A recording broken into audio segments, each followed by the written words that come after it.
Hi, and welcome to On Console, the video blog about my journey to become a certified NASA flight controller.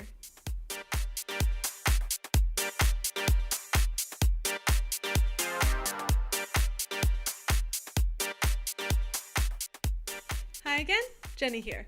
So for this episode, I'll be talking about my first official full integrated sim. Well, technically a full run. I mentioned before I'm in half-day runs right now, so I had one on June 2nd and one on June 15th, making one full run. So I'll be like this for a while until one person gets certified, after which I will get full days. So hopefully that will be happening in August or September. So yeah, my first integrated sim. Obviously, both my classmate and I were pretty nervous, pretty freaked out. I think though, outwardly, I seemed probably calm and collected. Flight, commands, telemetry, and voice are nominal. What's that, Edco? You need a data dump? I got your back. We got this. It's fine. Does anyone else on the team need any help? Anywhere? No? Okay. No one's got any failures? ISS is flying? Alright, we're doing awesome. Go team. Let's keep it up. Okay. Alright. Considering it was my first integrated sim, I felt pretty composed on the outside, minus the stiffness and the sweat, which hopefully no one noticed. However, I was probably internally screaming for a good hour or two, at least.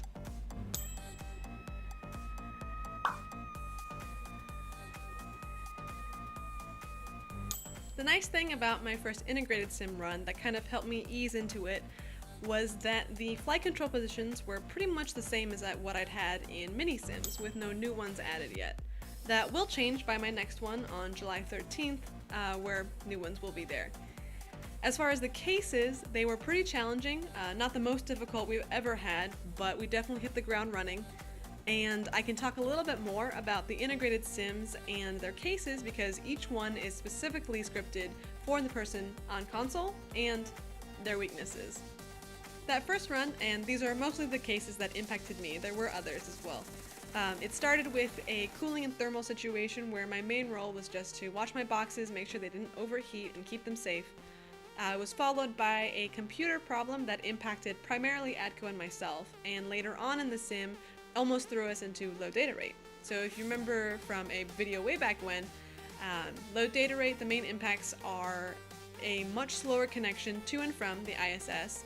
In our case, we would have been down to one audio channel, and it also means that we can only communicate with the ISS about half the time we usually do, so something we wanted to avoid. We also had a power failure that took out some of my computers, some of my other boxes, and of course a lot of everyone else's equipment. And then we ended with a fire in the lab, so emergency. So it was this one actually, after of course we made sure the crew was safe and that it was all handled, where we almost went into low data rate. But thanks to some quick thinking on Adco's part, we avoided that and were able to continue and troubleshoot. So, you know, overall, pretty calm, chill day, right? In all seriousness, it was pretty challenging, but manageable, and it turned out well. Now for the second run, it was legitimately more chill, but it was kind of a beat the clock scenario. So we had a big power box that was slowly heating up thanks to some blockage in our cooling system. And so this time, instead of just a bunch of boxes going out all of a sudden, like what usually happens in other power failures, we had some more time and some control over what we wanted to power off, how long we had, and of course the instructor team threw in some other failures in the middle of it. So we had to watch our clock, think about our priorities, and make sure we were going down the right path. And my prioritization was actually my takeaway from the first run I had, so it was a good opportunity for me to kind of work on that and show that I was trying to improve. So now I have one full integrated sim under my belt and I'm feeling unstoppable.